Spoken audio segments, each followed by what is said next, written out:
नमस्कार क्लास। आज की क्लास में हम देखते हैं डेसिमल फ्रैक्शन दशमलव भिन्न। ठीक है, दशमलव भिन्नों से रिलेटेड क्वेश्चन किस प्रकार से सॉल्व करने मैं आपको बताने जा रहा हूँ। लिखा हुआ है निम्न दशमलव भिन्नों को साधारण भिन्न में बदलना, यानी कि ये दशमलव डेसिमल में लिखे हुए हैं और इसको साधारण सिंपल फ्रैक्शन में चेंज करना है। ठीक है, क्वेश्चन नंबर फर्स्ट हमारे पास है 0.18 है। कितना है? 0.18 लगा हुआ है। इसके ऊपर से क्या लगा है? बार लगा है। ये 1 डिजिट के ऊपर बार लगा है। ठीक है, इसे सॉल्व करने से पहले क्या करेंगे? 0.18 लिखेंगे। ठीक है, 8 के ऊपर 1 डिजिट के ऊपर बार है तो हम लिख देंगे 19। ठीक है, अब इस डिजिट से पहले एक नंबर है तो इसके पीछे क्या है? बार साइन नहीं है तो इसके प्लेस में यहाँ पर 0 आ जाएगा। ठीक है, इक्वल टू ये हो जाएगा और 18 पूरा आ जाएगा यहाँ पर। और इस 8 के ऊपर तो बार का साइन था और 1 आगे से नंबर है इसका, है ना 1, तो इसको माइनस कर देंगे अपॉन 90 हो जाएगा। इक्वल टू ये हो जाएगा 17 अपॉन 90। कहने का मतलब ये है, ये हमारे पास क्या बन गई? एक साधारण भिन्न बनी। क्या बन गई? सिंपल फ्रैक्शन बन गया। यानी कि डेसिमल में था हमारे पास, उसमें बार लगा हुआ था तो मैंने चेंज करके 17 अपॉन 90 सॉल्व कर दिया। नेक्स्ट क्वेश्चन देखते हैं। नेक्स्ट क्वेश्चन देखिए आप, है ना, इसमें क्या लिखा हुआ है? 0.576 0.576 ओनली 1 डिजिट के ऊपर बार है। ठीक है, लाइन डाल देंगे और 1 डिजिट के ऊपर क्या है? बार है तो 19 लिख देंगे यहाँ पर। और इससे पहले 1 2 डिजिट सिंपल हैं, इनके ऊपर कोई बार का साइन नहीं है तो 00 आ जाएगा। ठीक है, इक्वल टू हो जाएगा 576 पूरा नंबर ले लेंगे और जिन डिजिटों के ऊपर बार का साइन नहीं है उनको माइनस कर देंगे, 57 कर देंगे अपॉन क्या कर देंगे? 900। अब इसको हम क्या कर देंगे? माइनस कर देंगे तो यह हो जाएगा, सब्ट्रैक्ट करोगे तो 9 ही आ जाएगा और यहाँ हो गया 6 519 अपॉन कितना हो जाएगा? 900। ठीक है, तो ये हो जाएगा 519/900, यानी कि ये भी क्या बन गई? सिंपल फ्रैक्शन बन गया इसका। ठीक है, नेक्स्ट नंबर देखिए।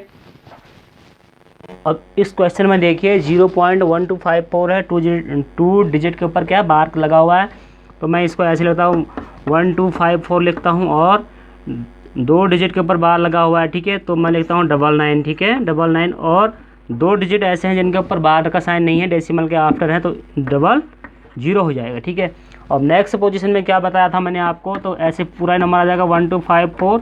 जो आगे का नंबर है विदाउट डेसिमल वाले वो क्या हो जाएंगे? सब्ट्रैक्ट हो जाएंगे अपॉन 9900 हो जाएगा। अब इसको आप सब्ट्रैक्ट करेंगे तो 4 में से 2 2, 5 में से 1 घटाओगे 4, 2 का 2 और उनका 1 अपॉन 9900। ठीक है, ये आपके पास आ गया। ठीक है, 1242 अपॉन 9900 आपके पास क्या आ गया? सिंपल फ्रैक्शन बन गया। ठीक है, अब नेक्स्ट फोर्थ क्वेश्चन देखते हैं। ठीक है, फोर्थ क्वेश्चन में क्या कह रहा है? 3.0072 के 2 डिजिट के ऊपर बार लगा हुआ है और दशमलव से पहले एक नंबर दे रखा है 3, तो इसको करता हूँ 3+। ठीक है, अब यह हो जाएगा 72 के ऊपर क्या कर देंगे? 99 कर देंगे और यहाँ क्या है? 00 है और विदाउट बार साइन के हैं तो 00 ये आ जाएगा और इससे पहले 00 है तो माइनस 00 कर दो ऐसे। ठीक है, नंबर तो वही आना है तो 3 + 72 अपॉन कितना हो जाएगा? 9900। तो इक्वल टू 3+, इसको कट कर दो, 9 8 72, 9 9 9 1 9, यह आ गया 1100। ठीक है, अब फिर इस किससे कटेगा? 4 से कट जाएगा। हाँ, 4 से कट जाएगा।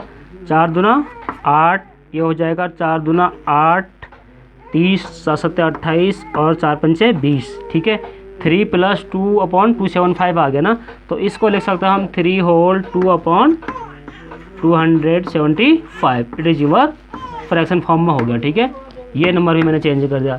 इसमें क्या था? डेसिमल से पहले कोई डिजिट दिया हुआ था उसको प्लस के साइन में लिख देना, बाकी वही पैटर्न है हमें अपना। अगर 2 डिजिट के ऊपर बार होगा तो 99 आएगा, 3 डिजिट में होगा तो 39 आएंगे और डेसिमल से यहाँ तक कि अगर 1 डिजिट होगा तो 10 आएगा, 2 डिजिट होंगे तो 2 डिजिट आएंगे। ठीक है, तो इस तरीके से आपको इसको सॉल्व करना है।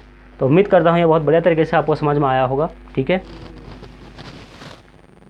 नेक्स्ट टॉपिक है भिन्नों का छोटा बड़ा। भिन्नों का छोटा बड़ा हम कैसे फाइंड कर सकते हैं? सपोज मेरे पास 2/5 है और ये है मेरे पास 3/5। अगर मुझे फाइंड करना है इन दोनों में कौन बड़ा नंबर होगा, अगर जब ये ऊपर वाला पार्ट आप जानते हैं अंश होता है, नीचे वाला पार्ट क्या होता है, हर होता है। ऊपर वाले को अंश बोलते हैं, न्यूमरेटर बोलते हैं, और नीचे वाले को हर बोलते हैं, डिनोमिनेटर बोलते हैं, ठीक है। इस पोजीशन में हमें ये चेक करना होता है क्या इसके हर समान हैं, हर समान हैं। मुझे लग रहा है कि दोनों के 5 हैं, हर क्या है, समान है। जब हर समान होते तो कोई बात नहीं, नीचे वाले से हमें कोई मतलब नहीं है। हम देखना है कि ऊपर का नंबर कहाँ बड़ा है, 2 बड़ा है कि 3 बड़ा, तो 3 बड़ा है, तो इसका मतलब 3/5 वाली फ्रैक्शन क्या हो जाएगी, बड़ी हो जाएगी 2/5 से। समझ में आया होगा। और एक तरीका और है इसको, अगर आपको ऐसे चेंज नहीं आता है, सपोज दैट 2/5 एंड था, 3/5 में कौन बड़ा है, इससे इसको डिवाइड करो, 0 बार जाएगा, 0.4 आ जाएगा, इसको डिवाइड करो, 0.6 आ जाएगा। तो 0.4 से 0.6 ऑलरेडी बड़ा है, इसके भी 0 मान लेता हूँ, इसके भी 0 मान लेता हूँ, तो 0.60 इज़ ग्रेटर देन 0.40, इससे बड़ा है। 2 तरीके हैं फ्रैक्शन को फाइंड करने का, ठीक है। लेकिन ये तो वो पोजीशन जब हर कैसे थे, समान थे। अब देखिए नेक्स्ट नंबर में लेके आ रहा हूँ, जब क्या होंगे मेरे पास, फ्रैक्शन डिफरेंट होंगे। माना 2/6 ये है मेरे पास और 3/7 ये है। इस पोजीशन में कौन बड़ा होगा। एक मेथड तो वही है, डिवाइड करके देख लो आप। एक मेथड क्या है, डिवाइड करके देख लो। एक मेथड ये है कि 2/6 मैंने ऐसे लिख दिया और 3/7 भी मैंने ऐसे लिख दिया। मुझे पता है इसके जो हर हैं वो क्या ऐसे अलग अलग है, सेम नहीं है। तो मुझे पहले हर सेम करने हैं। हर सेम करने के लिए मैं करता हूँ, यहाँ गुणा कर देता हूँ मैं, 6 7 42 होता है उसे ना, दोनों का एलसीएम ले लेता हूँ। तो 6 को गुणा करा मैंने 7 से, तो जब 7 से नीचे गुणा करूँगा तब मुझे 7 से ऊपर भी गुणा करना पड़ेगा, ठीक है। ये हो जाएगा 7 दूना 14/6 7 42 आ जाएगा, ठीक है। यानी कि इस फ्रैक्शन का पार्ट ये बन के आ गया मेरे पास, ठीक। अब इसको मेरे पास 42 बनाने के लिए 7 को 6 से गुणा करूँगा, 7 6 42। जब 6 से मैं हर में गुणा कर रहा हूँ तो मुझे अंश में भी करना पड़ेगा। तो 6 3 कितना हो जाएगा 18, और ये हो जाएगा 6 7 42 हो जाएगा, कितना हो जाएगा 42 हो जाएगा, ठीक है। तो मुझे पता चल रहा है यहाँ भी 42, यहाँ भी 42, लेकिन यहाँ 14 है, यहाँ 18 है। 18 किसका पार्ट है, 18 इसका पार्ट है। तो इसका मतलब ये वाला फ्रैक्शन कैसा होगा, बड़ा होगा, ठीक है। ये वाला फ्रैक्शन कैसा होगा, बड़ा होगा। क्यों बड़ा होगा, क्योंकि मैंने सॉल्व करके दिखाया आपको 42 कैसे आया, दोनों का एलसीएम लिया मैंने। यहाँ 18 है, यहाँ 14 है, दोनों का नंबर तो नीचे का सेम है, तो ये कैसा फ्रैक्शन होगा, ये बड़ा होगा। तो उम्मीद कर रहा हूँ ये समझ में आ रहा होगा आपको। और देखिए और टाइप के क्वेश्चन देखिए, कोई सा भी फ्रैक्शन ले लो, मुझे नहीं पता कौन सा। 2 ले लिया मैंने 5, मैंने ले लिया 6 तो सिंपली बन जाएगा फिर ना 3 माना सपोज दैट ये नंबर है, ठीक है। दोनों का एलसीएम डिफरेंट है, नहीं दोनों के हर कैसे हैं, डिफरेंट हैं, मतलब अलग अलग हैं। तो सेम करने के लिए मैं इसको कर लेता हूँ 2/5 कर लेता हूँ, इसको भी 3/2 कर लेता हूँ। मुझे पता है इनका एलसीएम 10 होगा, तो इसको करता हूँ 2 से मल्टीप्लाई, तो इसको भी मुझे 2 से करना होगा। इसको मल्टीप्लाई करूँगा मैं 5 से, तो इसको मल्टीप्लाई करूँगा 5 से, तो ये हो जाएगा 5 या 15/5 दूना 10 हो गया ना, ये हो गया। और इसका हो जाएगा 5 दूना 10, इधर लिख देता हूँ मैं, 2 दूना 4, 4/10 हुआ। तो मुझे पता चल रहा है कि 15/10 4/10 से कैसा है, बड़ा है। तो ये वाला फ्रैक्शन इसका मतलब कैसा है, बड़ा है, ठीक है। वैसे भी सिंपल वे में पता चल जाएगा आपको, डिवाइड करके तो और भी ईजी पड़ जाएगा ये आपको। इससे भाग करोगे इसको, 2 एकम 2 और 2 पंचे 10 दिया जाएगा। यहाँ डिवाइड करोगे तो 0.4 ही आ रहा है, तो ऑलरेडी वैसे कैसे है, ये बड़ा नंबर है, ठीक है। तो इस तरीके से फ्रैक्शन में छोटा बड़ा आपको फाइंड करना होगा। और भी तरीके हैं, मतलब आरोही क्रम में अरेंज करना है। बहुत सारे फ्रैक्शन आ जाएंगी, बोलेगा कि इनको असेंडिंग और डिसेंडिंग ऑर्डर में क्या करो, अरेंज करो। असेंडिंग ऑर्डर ये होता है, असेंडिंग ऑर्डर क्या होता है, पहले आएगा असेंडिंग ऑर्डर कैसा आएगा, बड़ा नंबर आएगा, है ना। नहीं, असेंडिंग ऑर्डर में क्या होगा, क्रम असेंडिंग बढ़ते क्रम में, फिर और बड़ा आएगा, ये देखो फिर और बड़ा आएगा। ये है हमारे पास कैसा क्रम, असेंडिंग। डिसेंडिंग क्रम में क्या आएगा, डिसेंडिंग इसका अपोजिट हो जाएगा, ठीक है। डिसेंडिंग क्या होगा, इसका अपोजिट आ जाएगा। डिसेंडिंग ऑर्डर में आपको क्या करना है, ये बड़ा नंबर पहले आ जाएगा, फिर छोटा नंबर आएगा, फिर क्या आएगा, और छोटा आ जाएगा। तो ये हो जाए डिसेंडिंग। डिसेंडिंग माने घटता क्रम, ठीक है, और असेंडिंग माने बढ़ता क्रम। इस तरीके से फ्रैक्शन को अरेंजमेंट करना है। सपोज मेरे पास फ्रैक्शन अभी आती है, मैं आपको दिखाता हूँ, ठीक है। ये हमारे पास फ्रैक्शन है 2/7, 3/8, 5/11, 9/16 अवरोही क्रम है। अवरोही क्रम का मतलब डिसेंडिंग ऑर्डर में पहले सबसे बड़ा नंबर आएगा। सपोज मेरे पास 2/7 है, 2/7 को मैं इसमें डेसिमल 0 बार टाइम का डेसिमल लगा, 0 बढ़ाया, 7 दूना 14 हो जाएगा, और कितना बचा 6, और 7 8 56 हो जाएगा, ठीक है। डायरेक्ट डिवाइड कर रहा हूँ मैं इसको।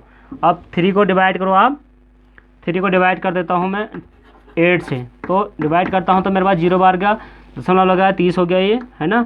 तो 8 3 24 और 6 बच गया 60, 60 हो गया ना फिर 8 सत्ते 56 हो जाएगा। ठीक है, अब 5/11 है, देखिए 5/11 तो 0 बार गया, दशमलव लगाया, 0 बढ़ा दिया, 50 हो गया, 11 चौको 44, 6 घटाया 6 आ गया, फिर 0 60, 11 बचे 55, 9/16 हमारे पास है, देखिए 9/16 है।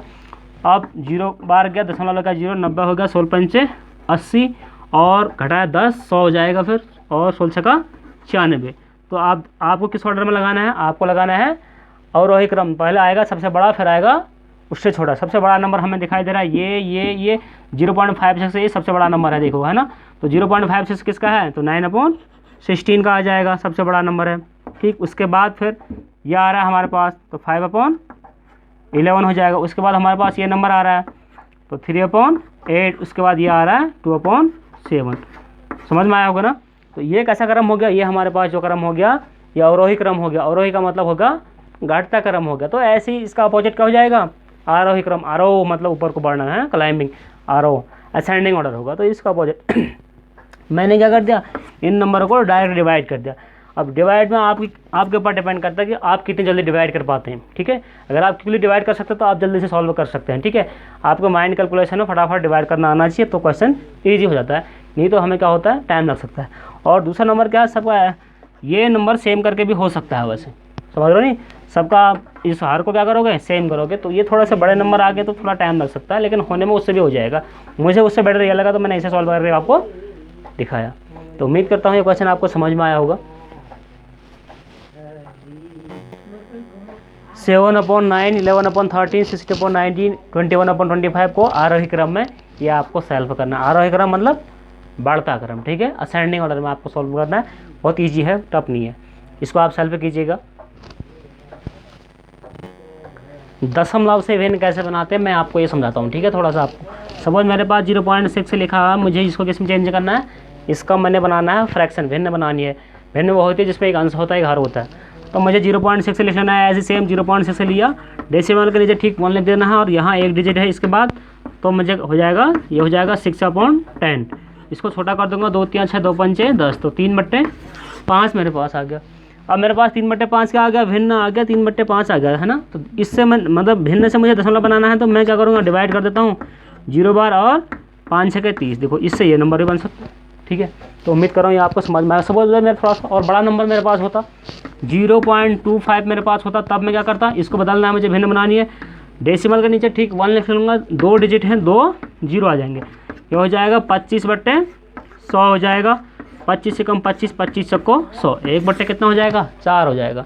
अब मुझे मान लिया जाए 1/4 से दशमलव बनाना है, 1/4 से मुझे क्या बनाना है, डेसिमल बनाना। तो मैं 0 बार गया, दशमलव लगाऊंगा, 0 बढ़ाऊंगा, 4 दूना 8, 4 पंचे 20, डिवाइड कर दो इसको ऑलरेडी, तो 0.25 आ गया। ठीक है, दशमलव से भिन्न से दशमलव बनाना बहुत ईजी होता है। ठीक है, और देखो सपोज मेरे पास 5/1000 है, एक शॉर्ट तरीका है, आपको इसको डिवाइड करना है, कभी आपको आगे चेंज करना है।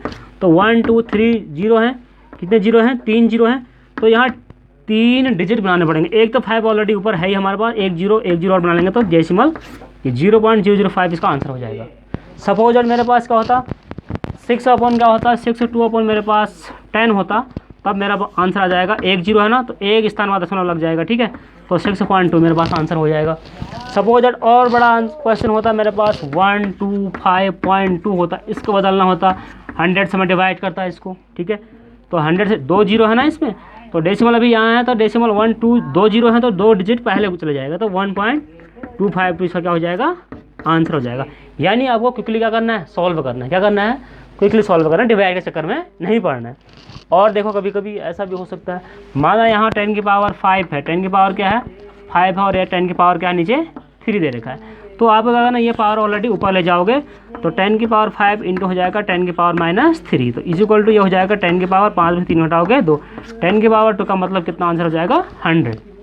ठीक है, तो ये छोटी छोटी चीज़ें हैं, ये आपको जनरली आनी चाहिए, कहीं भी क्वेश्चन में मदद कर सकती हैं आपको।